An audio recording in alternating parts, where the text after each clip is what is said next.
My name is Claire, and for most of my life, I believed that love and loyalty were enough to earn a place in my family's heart.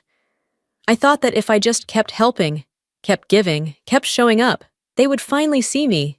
But everything changed the day I drove past my parents' house and saw the party.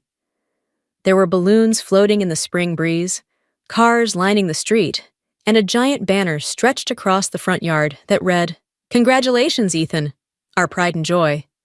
No one had called me, no one had invited me, and yet, as I sat there frozen behind the wheel, the sharpest pain wasn't that I was left out. It was realizing that I wasn't even surprised. But the story didn't end there. Days later, a call came that would pull back the curtain on all the secrets my family had been hiding, and force me to decide who I really wanted to be. Growing up, I was always the quiet one. Claire, the dependable daughter. I never missed a birthday, a holiday, or a family chore. If Mom needed someone to help set the table, I was there. If Dad needed help balancing the books for his auto shop, I was there. But none of it seemed to matter. Not when you had Ethan, the golden boy. Ethan, the firstborn, the athlete, the charmer. I remember once when we were kids, Ethan fell off his bike and scraped his knee. My mother rushed outside in a panic, cradling him in her arms, as if the world was ending. I watched from the window, pressing my fingers against the glass, wondering what it would take for anyone to look at me that way. As the years passed, the gap between us widened. Ethan was the center of every conversation, every dinner table story, every family photo. I was the blurred figure on the edge of the frame. Still, I kept showing up, thinking that one day they would see me. That day never came. It was a Saturday afternoon when everything shifted. I was driving home from a long week at work, passing through my parents' neighborhood, when I saw the cars lining the street. At first, I thought maybe someone on the block was hosting a party. But then I saw the banner. "Congratulations, Ethan, why? Our pride and joy." My chest tightened. No one had called me. No one had sent a text. I pulled over 2 houses down, my hands trembling on the steering wheel. Through the windshield, I watched people laugh, hug, toast with glasses of champagne. I recognized faces. Neighbors, old family friends, church members. Everyone was there. Everyone except me. I sat there until the ache in my chest turned numb. Then, quietly, I drove away. At home, I pulled out a dusty plastic box from under my bed, the one filled with old keepsakes, school awards, birthday cards, faded Polaroids. Near the bottom, I found it, a silver hairpin my mother gave me for my 16th birthday. I remembered her words as she clipped it into my hair. "As long as you wear this, I'll always see you." I ran my fingers over the cool metal and wondered when that promise had faded. When did I become invisible? That night, as I reheated leftover pasta, my phone buzzed. An unknown number flashed across the screen. I almost let it go to voicemail, but something in me, maybe stubborn curiosity, maybe quiet desperation, made me answer. "Claire." A man's voice said, "This is James Reynolds. I'm your family's attorney. I'm so sorry to bother you like this, but we need to talk about the trust papers. There's been some confusion." Confusion. That word rattled in my chest. "I think you should come in," he added softly. "There are things you need to see." The next morning, I sat in my car outside the attorney's office, hands gripping the steering wheel so tightly, my knuckles turned white. I had barely slept. My mind kept replaying James Reynolds's words.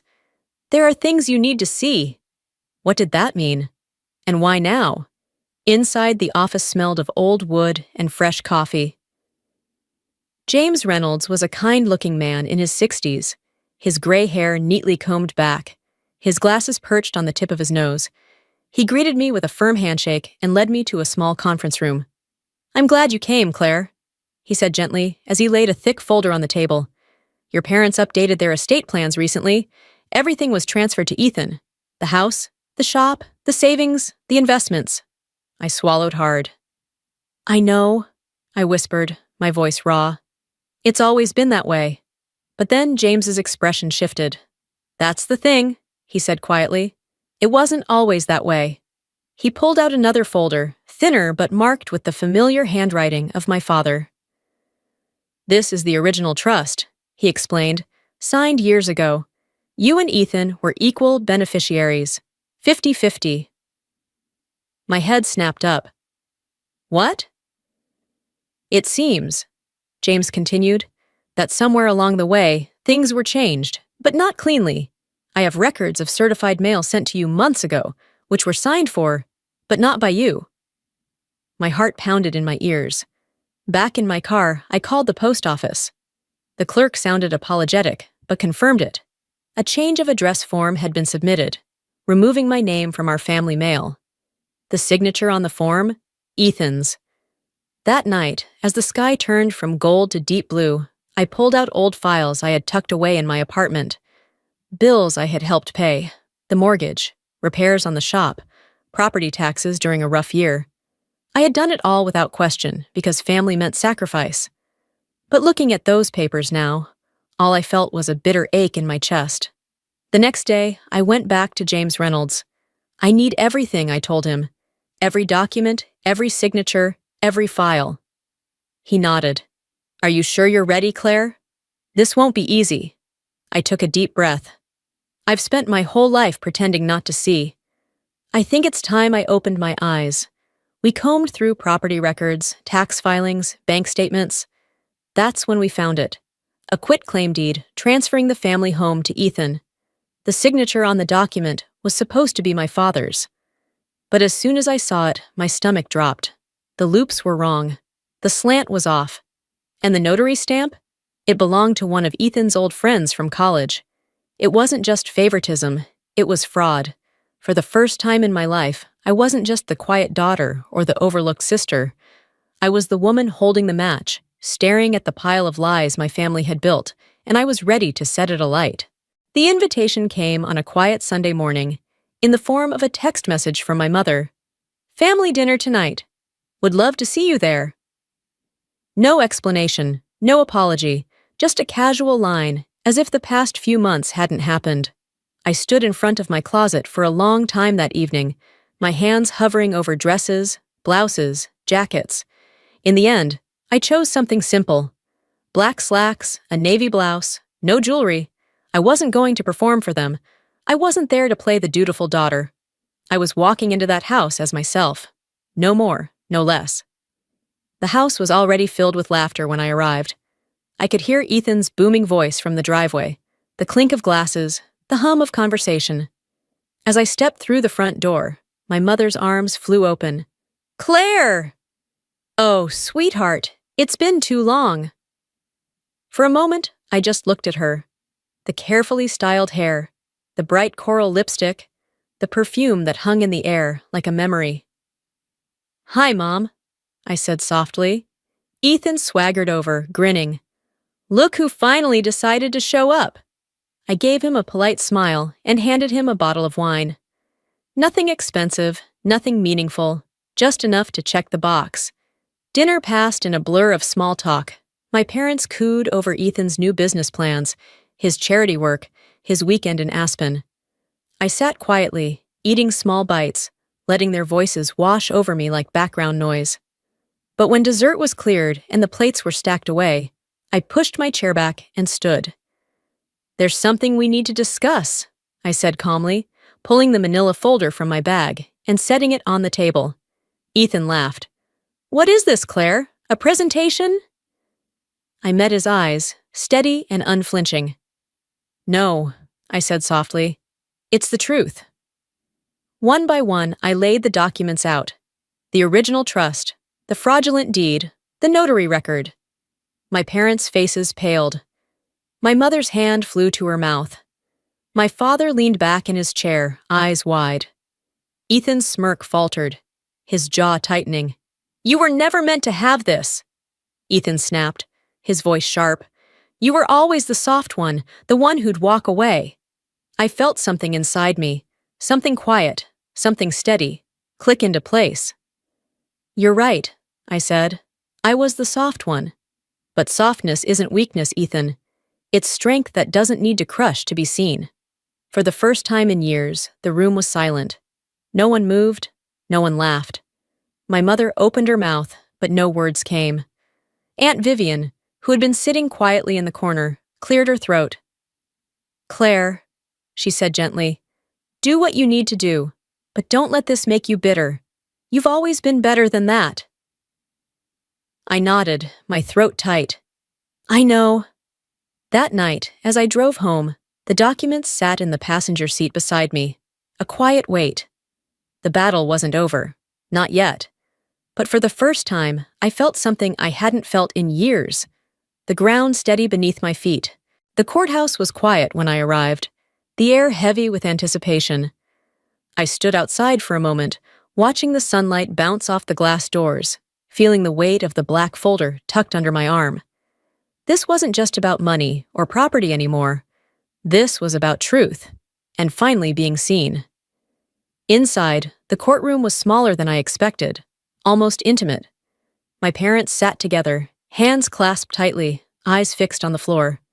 Ethan sat a few feet away, dressed in a sharp gray suit, his jaw clenched, his leg bouncing.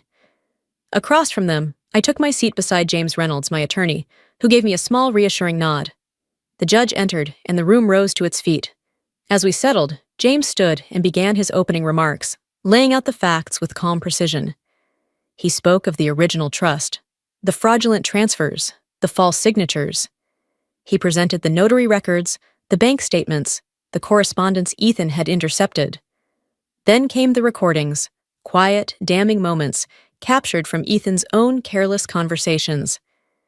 His voice filled the courtroom, laughing, dismissing me, bragging about how easy it had been to push me out because I never fought back.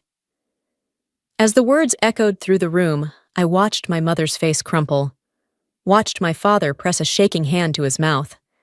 Ethan's shoulders stiffened, his smile vanishing. When it was my turn to speak, I stood slowly. My hands trembled at first, but my voice was steady. "I didn't come here today for revenge," I said, scanning their faces. "I came here to reclaim what was mine. Not just the property, not just the trust, but my worth. I spent years believing I wasn't enough, that if I just loved harder, worked harder, gave more, you'd see me. But today, I see myself, and that's enough." The judge ruled swiftly, placing an immediate freeze on the contested assets and opening a formal investigation. As we rose to leave, Ethan called after me. "Claire, don't do this. You're tearing the family apart." I paused at the door, turning just enough to meet his eyes. "I'm not tearing anything apart," I said quietly. "I'm just refusing to keep it together by sacrificing myself." That evening, I drove to the old family lake house. Now, legally, mine. I sat on the porch, watching the sun dip below the trees, the water rippling softly under a pink sky.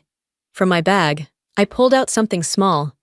A paper crane I had folded as a child, long forgotten in a jewelry box. I set it gently on the porch railing, watching as the breeze tugged at its wings. My phone buzzed beside me, a voicemail from my mother. I let it ring, watching the sky fade to indigo. I didn't need to listen. For the first time in my life, I didn't need their words to know who I was. Because sometimes the loudest statement you can make isn't slamming a door or shouting in anger. Sometimes it's the quiet strength of walking away, whole, steady, and finally free. A week after the court ruling, I stood in the living room of the lake house, surrounded by quiet. The walls still carried faint echoes of the past, the laughter from summer barbecues, the piano music Mom used to play, Ethan's teenage shouts drifting in from the dock. But now, the space felt different. It felt like mine. I walked slowly through each room, fingertips brushing along familiar doorframes, pausing at old photographs where my face was missing or my name had been pushed to the edge. Funny how absence can leave a louder mark than presence. The first night I slept there alone, I expected to feel anger or grief. Instead, what came was stillness. Peace doesn't always arrive with fireworks. Sometimes it's the soft exhale after years of holding your breath. A few days later, a letter arrived in the mail. It was from Aunt Vivian. Inside was a handwritten note. "Proud of you. Not because you fought, but because you fought with grace. Keep that soft heart of yours. It's your superpower." I smiled, tucking the letter into a drawer. There were moments when guilt tried to slip in. whispers in my mind telling me I had broken the family, that maybe I should have stayed silent. But every time, I reminded myself of a simple truth. Protecting yourself isn't betrayal, it's survival. The next Sunday, I drove past my parents' house. The lawn was still perfectly trimmed, the porch light glowing softly at dusk. For a split second, I wondered if they were inside talking about me, if they missed me, if they regretted what had been done. But I didn't stop. I didn't need to. As I turned onto the main road, I felt the sun break through the clouds, warming the windshield, lighting the path ahead. Back at the lake house, I pulled out my old box of keepsakes again. This time, I wasn't looking for proof that I mattered. I was looking for reminders of everything I had always carried within me. The silver hairpin, the old report cards, the faded paper crane. One by one, I placed them on a new shelf, not as evidence of what I had endured, but as symbols of what I had reclaimed. That night, as I stood on the porch with a cup of tea in hand, I watched a group of kids running along the shore, their laughter rising like music into the evening sky. One little girl paused, holding something small and folded in her hands, a paper bird, its wings flapping softly in the breeze. I smiled because I understood. I had been the invisible one, the quiet one, the overlooked one. But I was never weak. I was the foundation, the steady heart, the one who learned that you don't have to shout to be heard, and you don't have to stay to prove you belong. Sometimes the greatest victory is simply walking away, not with anger, not with vengeance, but with the quiet dignity of someone who has learned, at last, to choose herself.